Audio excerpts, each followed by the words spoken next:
নমস্কার সম্মানীয় দর্শক মণ্ডলী, শিক্ষক সাথে সরকারি কর্মচারী, পেনশন হোল্ডারগণ, রাজ্য সরকারি কর্মীদের জন্য একেবারে সুখবর। আজকে বৃহস্পতিবার লক্ষ্মী লাভ। সব দিক থেকেই সুপ্রিম কোর্টের রায়, রাজ্য সরকারের ডিএ ঘোষণা, পে কমিশন ঘোষণা, সমস্ত কিছু নিয়ে একটা খুশির বাতাবরণ। অনেকে বলছেন যে রাজ্য সরকার ডিএ রায় কার্যকর করবে না। করবে, করবে, করতেই হবে।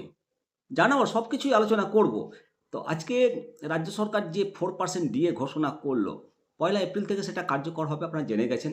পে কমিশন ঘোষণা করেছে। আপনাদেরকে আগেই প্রতিবেদনে বলেছিলাম যে রাজ্য সরকার ডিএ এবং পে কমিশন ঘোষণা করে প্রত্যাশা মতো সেটা মিলেছে। তো এই যে পে কমিশন আ বিধানসভা ভোটের আগে আজকে অন্তর্বর্তীকালীন বাজেট ঘোষণা করেছে। আজকে ৫ তারিখ 4% ডিএ বৃদ্ধি করছে। এর ফলে 22% হারে ডিএ পাওয়া যাবে। 1 এপ্রিল থেকে সেটা কার্যকর হবে। অপরদিকে ২০০৮ থেকে ২০১৯ সাল পর্যন্ত বকেয়া ডিএ মামলায় আমরা জয়লাভ করেছি। অবিলম্বে 25% ডিএ ৬ সপ্তাহের মধ্যে মিটিয়ে দিতে হবে। ৩১শে মার্চের মধ্যে মিটিয়ে দিতে হবে। সুপ্রিম কোর্ট সেটা নির্দেশ দিয়েছে। এই নিয়ে মুখ্যমন্ত্রী কি বলছেন সেটা জানা গেছে। তো মূলত সেই রায়ের কপি খতিয়ে দেখছে। দেখার পর মুখ্য সচিবকে কি নির্দেশ দেবেন সেটা খুব তাড়াতাড়ি জানতে পারব। তো যে পে কমিশন গঠন মূলত একাধিকভাবে পশ্চিমবঙ্গের কর্মচারীরা তো বঞ্চিত রয়েছে। প্রধান শিক্ষকদের ইনক্রিমেন্ট পর্যন্ত দেয় না। ৪০০ টাকা দিচ্ছে শুধু। নতুন এবং পুরাতন প্রধান শিক্ষকদের মধ্যে ব্যাপক বৈষম্য সৃষ্টি হচ্ছে। যারা আগে থেকে চাকরি করছে, প্রধান শিক্ষক হচ্ছে, তারাও ৪০০ টাকা, নতুন যারা যোগদান করছে তারাও ৪০০ টাকা দিয়ে দিচ্ছে। এ তো আর চলতে পারে না। এই নতুন পে কমিশনে এই সমস্যার সমাধানগুলো করতে হবে।